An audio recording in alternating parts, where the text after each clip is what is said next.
What I think would be something that some red states could propose is, well, okay, if Democrat voters choose to flee these blue states where they cannot tolerate the living conditions, they don't want their children taught these horrible things, and they really change their mind on the types of policies that they support, well, once they move to a red state, guess what? Maybe you don't get to vote for 5 years. You can live there, you can work there, but you don't get to bring your values that you basically created in the blue states you came from by voting for Democrat leaders and Democrat policies. That is absolutist freedom fighter Marjorie Taylor Greene, where she calls for stripping Americans of their voting rights for 5 years when they move to another state. Now, this is all part of her national divorce nonsense tirade that she's been on, where she claims that we need to separate the United States from blue states and red states. This is what culture war brain rot looks like. First off, you cannot just strip Americans of their voting rights for moving to another state. That violates our constitutional rights. But girl, she wouldn't know. She doesn't know it's in the Constitution. Just like the Bible, she has not read it.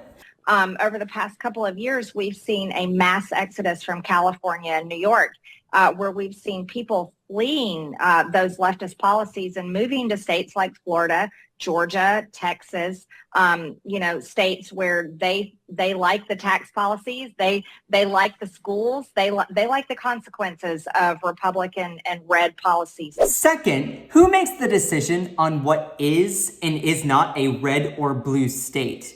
Let's take your home state of Georgia, for instance. They re-elected a Democratic incumbent senator, Raphael Warnock, while also re-electing an incumbent Republican governor, Brian Kemp. So tell me, Marjorie Taylor Greene, is Georgia a blue or a red state? Third, you have very blue cities in red states and very red rural areas in blue states. So how would you divorce states that contain both? But listen, that's the point. It doesn't have to make sense. She can say crap like this and her Republican voters just eat it up. They're like seals, like clapping, like they want more, they want more. She doesn't know logic whatsoever. She probably thinks that logic is like the name of the latest Kardashian child.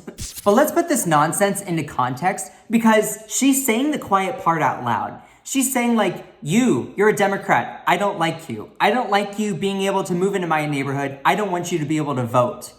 Look, this is the Republicans Party bread and butter. They have a tremendous history of trying to take away the voice of communities through voter suppression laws, gentrification, and gerrymandering. This is like typical Republican Party posturing.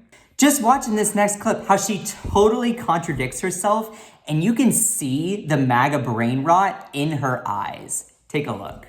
But this would be up to red states to be able to choose to do something like that so that their red states don't get changed, which is what's happening, unfortunately, when Democrat voters leave their Democrat states and they take their Democrat votes with them. That would be something that these red states would have to really consider and choose to do. But I'm a big believer in freedom, Charlie, but I'm also a big believer in defending our ability to pursue life and liberty and happiness. And the left is completely destroying that for those of us on the right. She wants to take voting rights away from folks, yet claims to be a freedom fighter. Yeah, no, girl, did you pull a muscle with that stretch? This part of Congress Karen's rant reeks of replacement theory, but it's twisted to deflect to Democratic voters instead of immigrants.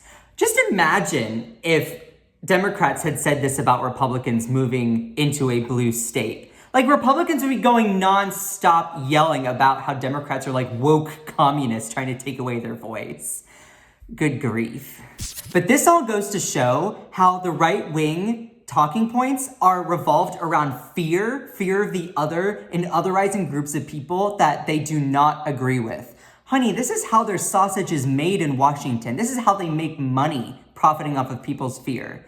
And if this is how their sausage is made, honey, I'm vegan. And that is all for the breakdown. Thank you for joining me. My name is Scott Johnson. You can find more of me on my TikTok and my YouTube, which are in the description below. They're pretty awesome, not gonna lie. My TikTok is super fun, and my YouTube's where I post my longer form content, so go and check it out. And most importantly, do not forget to smash that subscribe button to the breakdown, where you can find more from independent creators like me. You should totally binge watch these videos. They're pretty awesome.